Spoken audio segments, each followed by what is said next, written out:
Righto. You on film, buddy? Yep.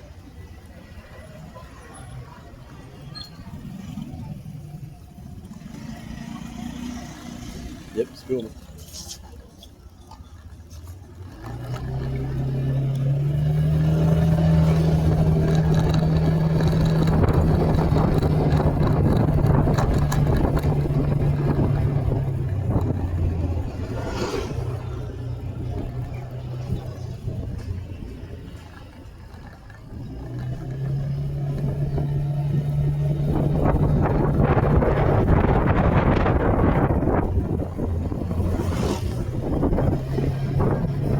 Yeah, so it's a bit like riding a bike on these scooters, because at first you're a bit nervous, and then you get a feel for them, and I don't like pegging it, I just like going at a steady pace. What we're doing about 40k now, and yeah, that's enough. Get time to pull up. I can't believe how long these bikes go for. This one looks a pretty good nick, but it's got 84,000 k's on it. The little Hondas, they just go and go. See, off to the side here, there's still a few little patches of rice field and that around, but the building, the construction, it's just crazy. It's going everywhere. There's so much money pouring in.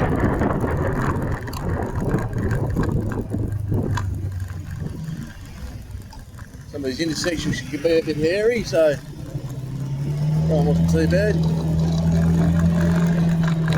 I don't know how Matty remembers his way. He hasn't spent that much time in this side of Bali and Canggu, but he seems to know his way pretty good.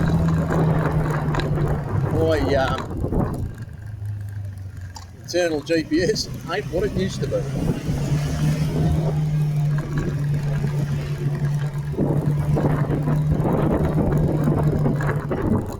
A little bit more pricey on this side of the island, and that around Canggu. I think it's fairly geared for Westerners now, but still not too bad.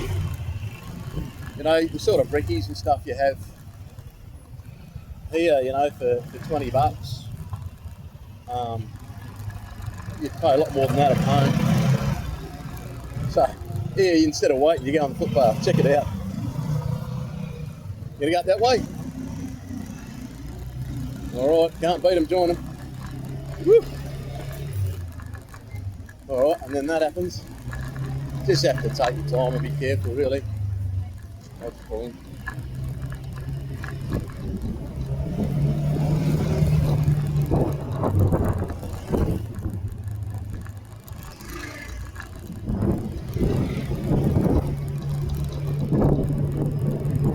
So I hope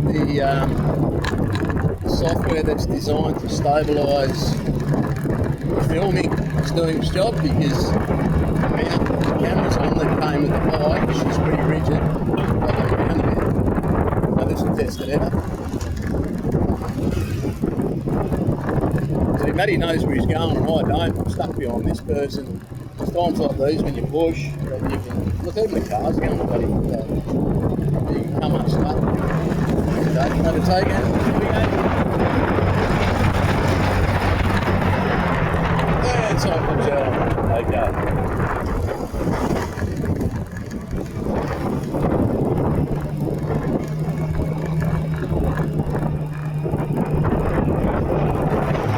Got my helmet on.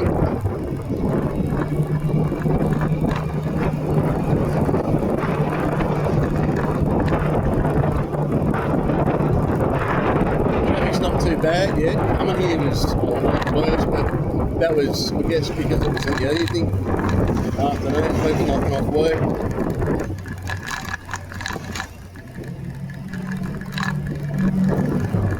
See, this lass is keen. It's very hot. She's running in it.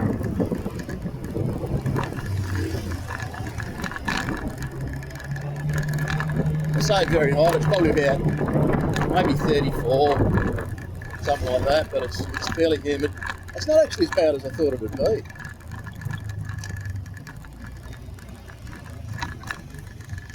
I'm not someone who's spent a lot of time in Bali before. I've been here twice, and I've got to say, it's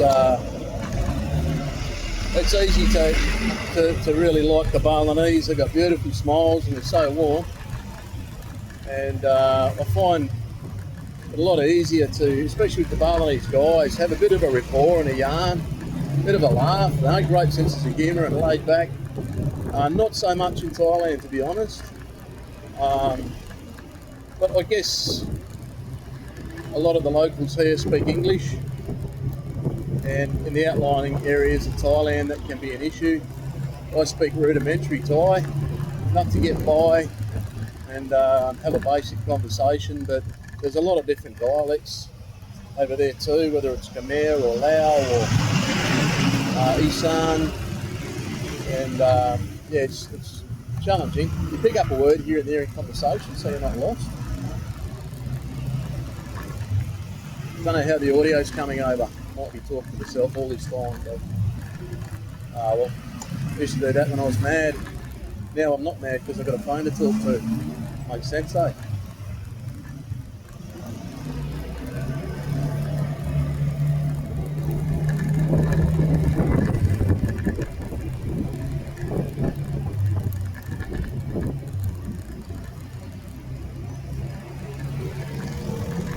Food's been pretty spectacular. Like anywhere, I guess, when you've spent a few days somewhere, you get to know your good spots and the ones to avoid. Haven't got probably sick yet. I've had a few close calls, but that's probably more due to my affinity for spicy food and chilies and Indian. But I've eaten from one or two little street side gurus, cost me $5 an hour. It's been fine. Haven't been through it. Touch wood.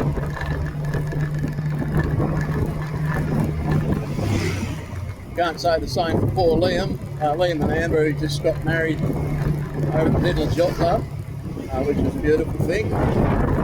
Liam, he got crook when he first got here, and he got so violently sick he ended up at the hospital on a drip. And yeah, poor bugger, I reckon his ankles were just about coming out at one stage. But yeah, they don't move so far.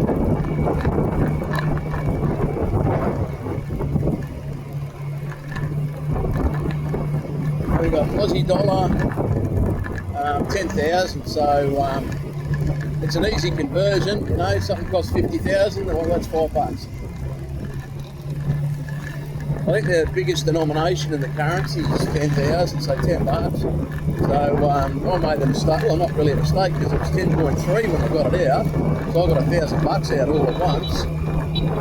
But you know, you couldn't fit that in your wallet, you barely jump over it. But yeah, $10, $1,000 and $10. And I've been here, oh, I don't know, about 4 days now, and I've gone through more than half of it. Those flash places we went to in the last few videos, they soak up the money all right, but you know, what an experience. There'll be times where I can watch the dough a bit more carefully, but I've never been terribly good at that.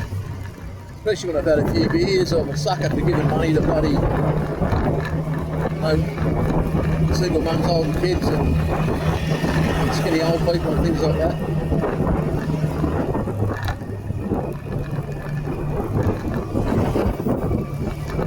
Well, this is quite pleasant.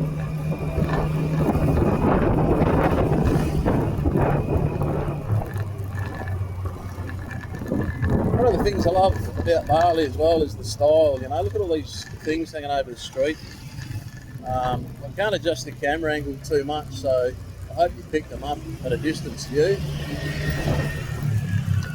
But geez, that one's a bit of a bookhead. Oh shit, I'm not in trouble here. Wrong side of the road even, look at that. What a dill pickle. Made that one up. Oh, look out, shooting here. Okay. We're all good.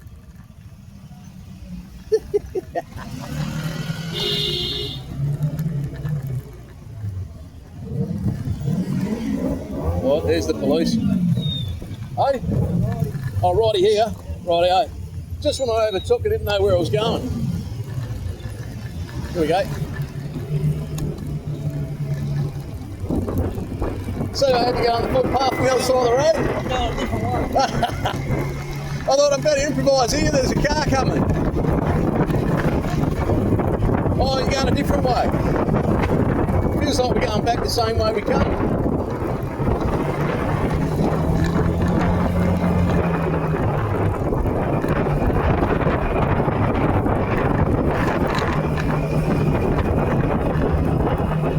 Yeah, I'm just wearing boardies and a t-shirt and some Birkenstocks.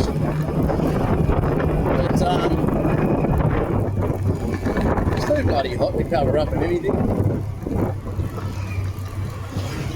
You know, chase one way to lose weight. Look at the skin on the road. No, look at that. There you go.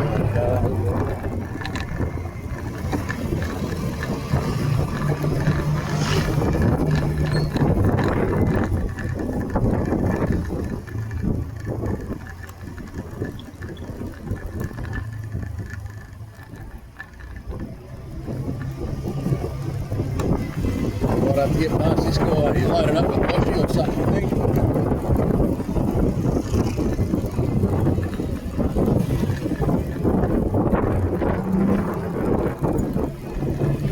Yeah, so you might be wondering how I'm feeling in this situation, or how you'd be feeling in it. I know at other times when I've filmed myself riding big bikes and that in the country, it does look like you're going a lot faster than you are. And, you know, most of what we're doing here is 30, 40 k an hour, so it's nothing that can't be pulled up pretty quick if you have to. And the Barlows are great. They see some, you know, big dopey tourists and they go, oh, you know, better give him a bit of space.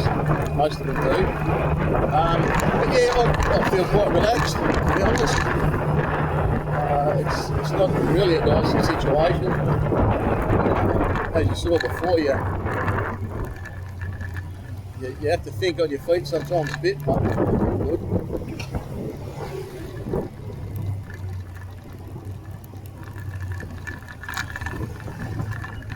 Yeah, so the Barlows, I was saying before, they're not just about functionality of things, you know. Instead of a roof just being the shape it needs to serve its purpose, they're ornate and decorated, and they take times, and it's a different mindset, you know. I think it's about who they are, you know. It's pretty cool. A lot of these Gojek and grabs, no something takes us around if you don't like riding a bike.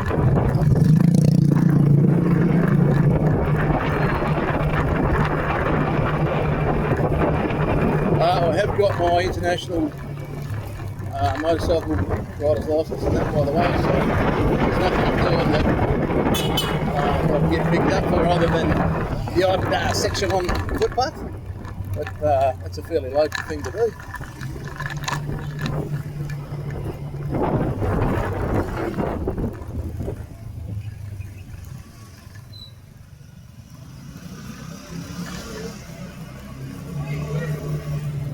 Geez, I bought a new phone recently and paid a bit more to get the 512 size memory.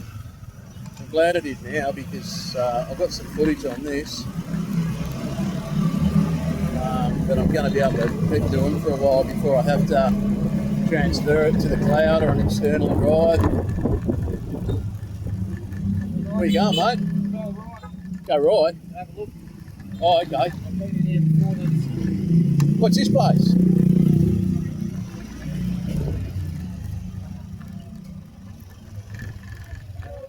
Hello, guys. Yeah, thanks, mate.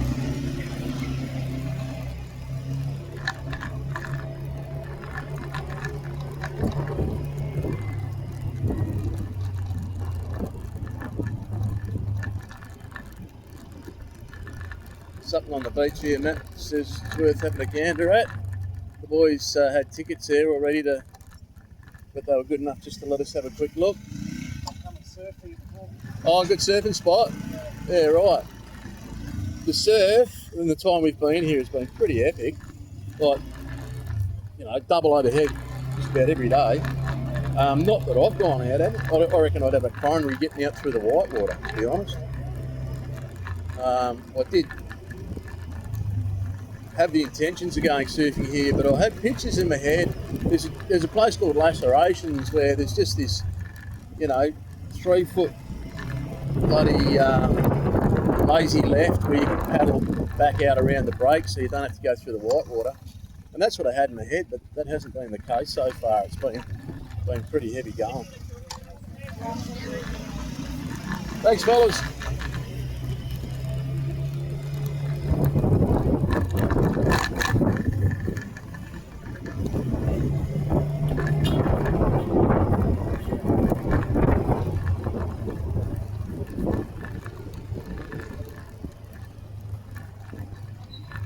What do you reckon, mate? I'm taking you down through Seminyak and Leggy and all the rest of it. That's just a different way home, just for a bit of a sightsee. Yeah, cool. We're not in a rush. No, that's right. Sweet. Good call.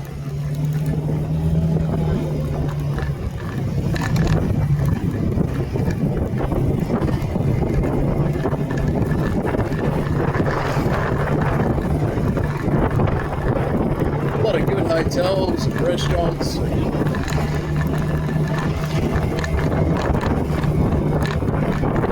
But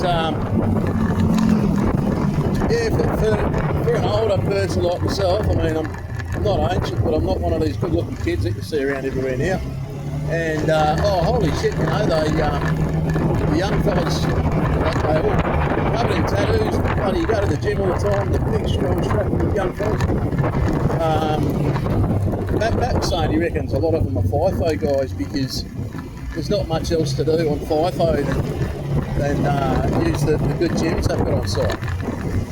So you're only allowed to have 3 or 4 midstreams, and back in the day a lot of the FIFO guys used to get hammered, but I think with lower numbers and health and safety, that's no longer the case. It's probably a lot better for people's mental health, not consuming all that piss when you're doing a 12-hour day for consecutive days like that. Probably measurable better health outcomes from that perspective.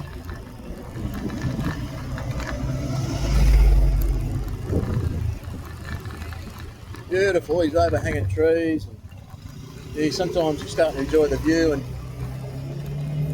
you got to keep one eye on the road and one eye on what there is to see.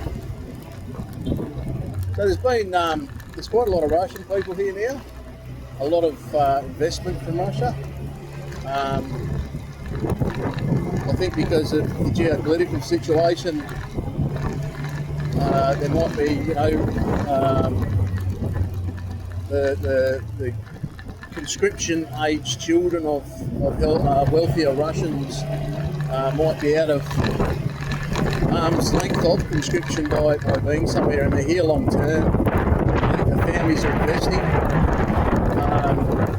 but it's for some of the local people, it's a real bittersweet sort of situation, because the old barley that once was is changing at such a dramatic, rapid pace. But you hear, I have met some Russians that have been a bit hard and cold, but the ones that I've met here in recent times have been really nice people. Possibly the ones that I met, in years gone by, it might have been when they were, first sort of starting to travel more internationally, and there was a bit of a strong east-west divide, and we might have had time to get more used to each other.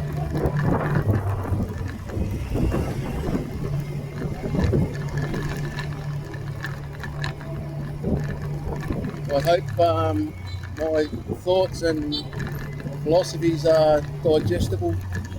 They're probably not always going to be, but it's not my intention to offend anybody. I just say what makes sense to me, and if you see it a different and a fairer way than I do, then by all means, let me know and I'll take it on board and acknowledge what you said and say I've learned something. People that just, perpetuate or can't help but form confirmation bias all the time and don't listen or learn, they're not very good company, in my opinion. You've got to listen to other people. Think about it.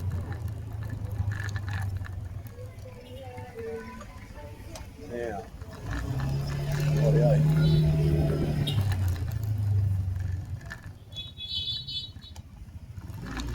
oh, that grab rise snuck between a gap that just about, if the car pulled forward, it would have squashed him. I'm back here, Matty. You're getting away from me. There we go. Here we go. There we go. And oncoming traffic and here we go.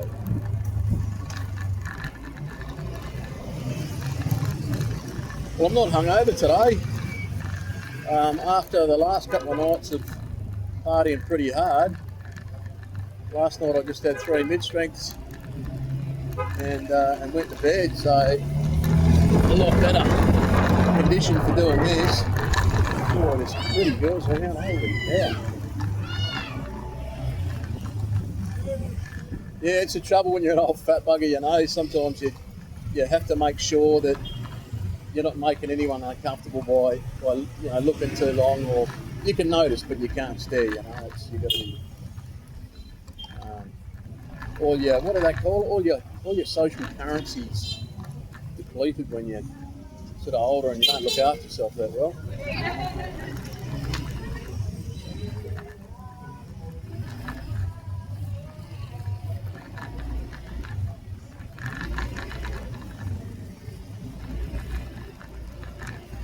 Having said that, went for a big walk this morning, had a good brekkie. You let me in, thank you. I tell you what, I don't think I'd make much of a pursuit, Papa. Be careful. Shane, my brother, holy crap, we went to, how do you think of that? Thank you guys. Just went over and scored again.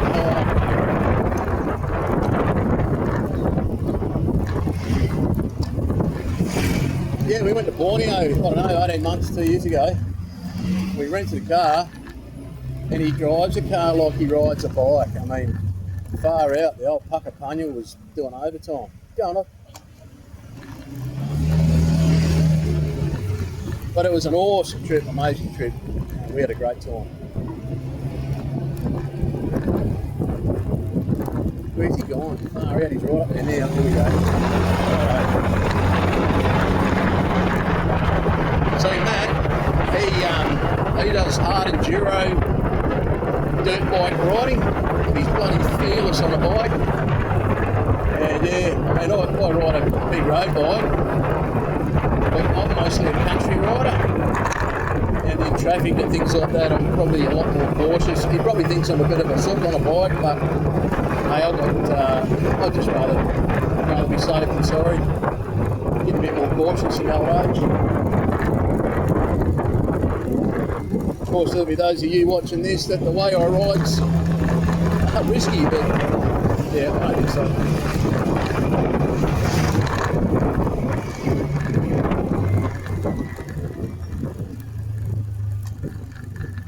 I don't know how long this is going to keep filming for, but I'll just keep going until it runs out. Charge my phone when I get back to the room. This might be like an hour long ride, but I'm enjoying it, so I hope you are too.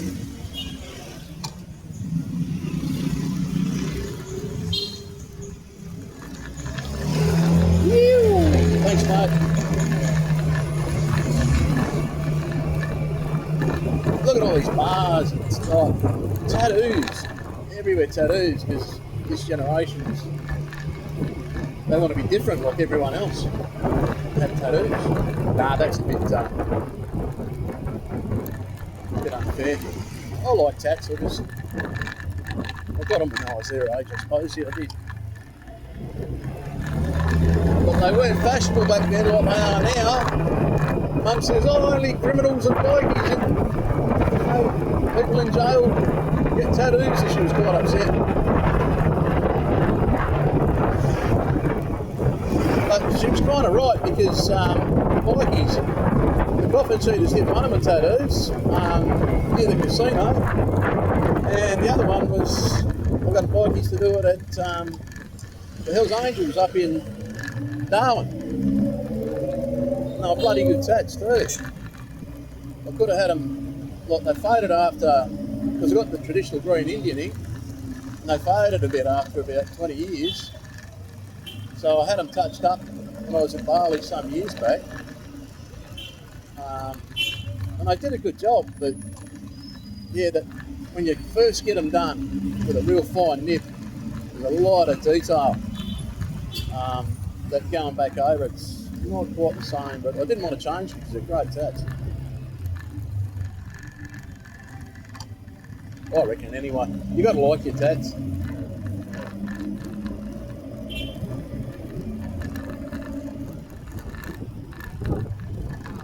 One of my tats has got like a barbarian with a girl on his shoulder, and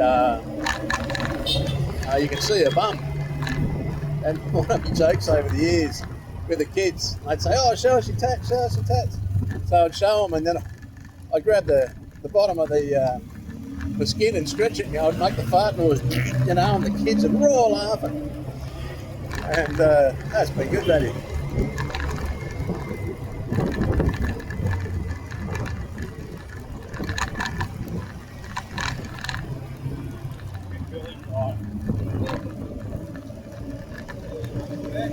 Yeah, so as we're riding along, I guess we got time. I can't just keep prattling on about the scenery,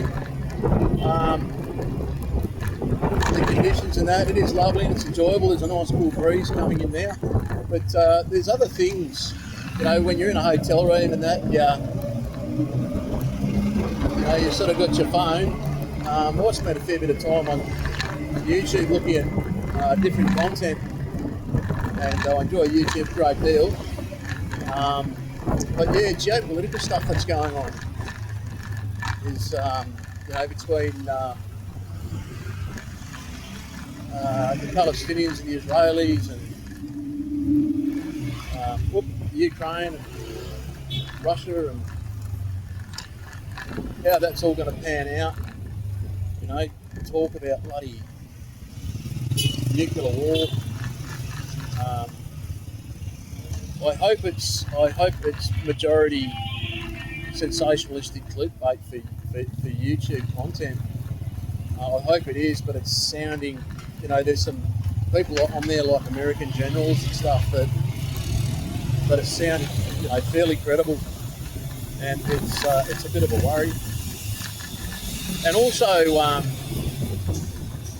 the American economy. I've talked to quite a few friends about this. When I sold my house, I put probably 2/3 of the profit into gold, because the American economy, they're 37 trillion in debt. Their GDP, I believe, is 4 trillion a year, and their expenditure is 7, so that's 3 trillion. You know, deficit, and they haven't had a budget surplus since the 70s, I believe.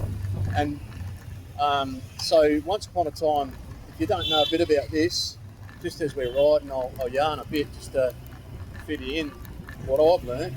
And correct me if I'm wrong, if someone knows better. Salty, you're a financial man. You might correct me on one or two things, but I believe this to be the truth, is that the American dollar, American dollar used to be valued on the gold, backed by gold, valued on the gold held in Fort Knox. But in 1971, I believe it was, Nixon, president at the time, bunch of things went down with this Bretton Woods agreement after. I'm talking, going from one bit to the other here, and I'm sorry if I'm losing you. I'm trying to make sense. So after, was it just before the end of World War II, because Germany was in a mess and European economies with the world wars and that were all in a big mess, they had a huge meeting, IMF, and all that came out of it. And it was called the Bretton Woods meeting. I think it's where they decided at the time that the international economy would be based on the American dollar. So that was in the 40s. And then and that would be backed by the gold in Fort Knox, I believe. And then by the 70s, 1971, the Bretton Woods system was failing. It had been good for 30 years, but was starting to fail. Quite a few come unraveled, to quite enough YouTubers terminology, in some ways. So this necessitated Nixon saying that he was going to change to what's called a fiat economy. Now, a fiat economy, it's Latin, I believe, for forced value. And what it is, basically, is the value of the dollar being based on government promises and policy, as opposed to being backed by gold. And that's been, working all right for quite a while. But America has been using their power based on the American dollar as leverage on other countries whose policies the Americans don't agree with, like China and Russia and some of India and some of America, and they've been leveraging the American dollar against countries' political policies.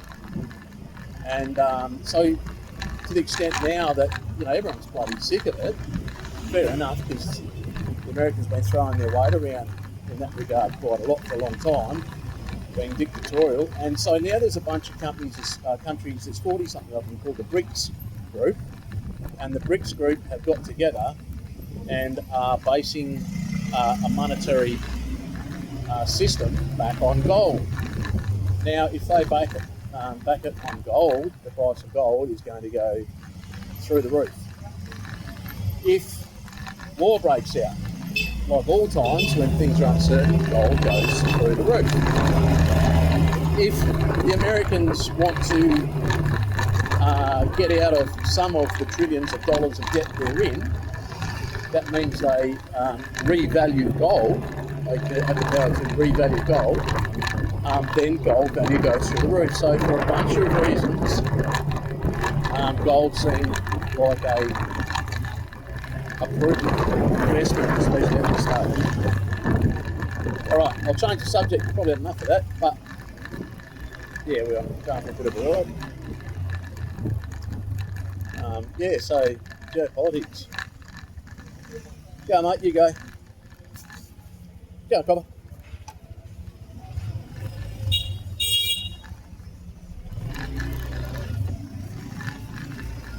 Oh, she's a bit tight through here. Hey, is this a one-way street, bro? Are they? Oh, we're a bit naughty. I don't want to clash mirrors.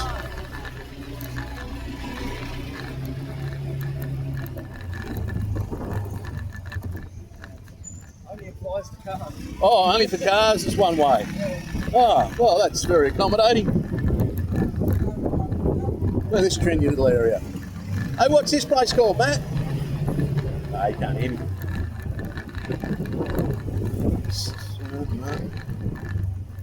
What's this area called? Oh, Legion. Oh, we're back in Legion. That was pretty quick. I've been talking to everyone all this time, that's why.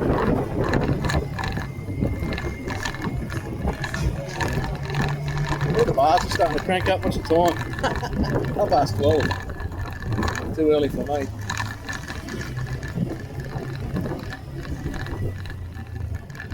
Yeah, so I can keep enjoying a coldie. I sort of try and put rules on myself, like try and stick to mid-strength, don't have any more than 6, and don't start before about 4 o'clock. and then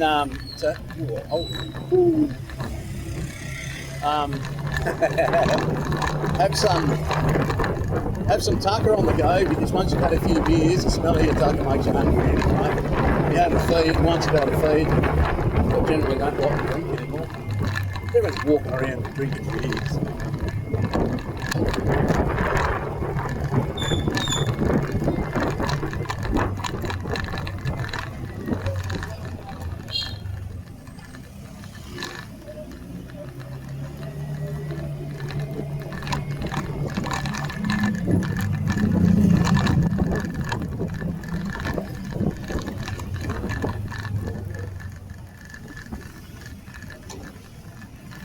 So I'm using MPS, that's my mat positioning system, because he knows where he's going.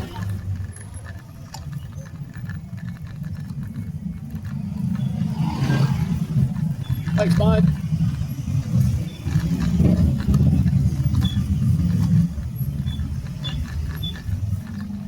She's getting warm now, I should have put some burn cream on. Oh, you see a lot of tomato red tourists.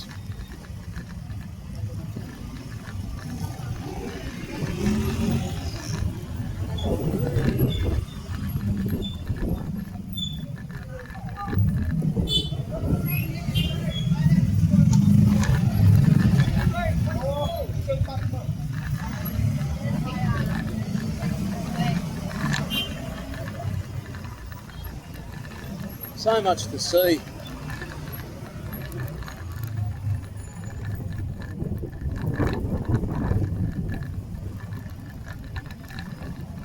Really, being an old surfer, I should have spent a lot more time in the Indo than I have. I've spent so many years in Thailand.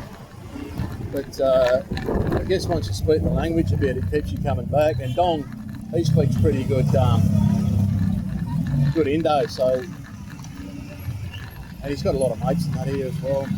Dong and Suze. G'day, Cheech. Come over for a visit, mate. I'll bloody lead you up the garden path. All sorts of adventures here.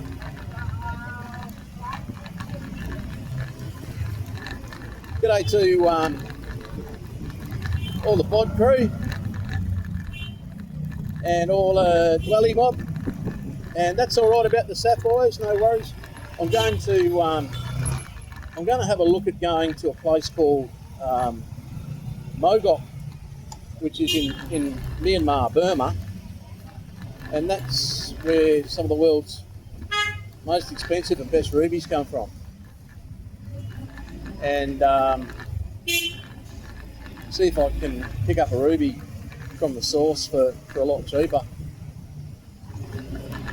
A good one, not get ripped off. But yeah, that's, it's the country itself is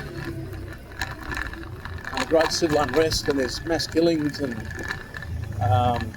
it's fairly dangerous, I believe. So I don't know if that's realistic or not, but I'll check it out. I know if it was Shane, he'd go. Eddie would go, Shane would go.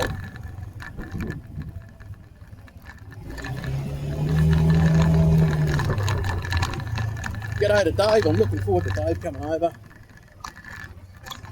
Buddy, when me and him get together, oh boy, he's about 5 years younger than me, but in his head he's about 20 years younger. He runs amok, he's bloody good fun. Wrong turn at Albuquerque. We go the wrong way. Oh, changing some money. Oh, 10-3. Cool. Well, I might pause there. Not far from home.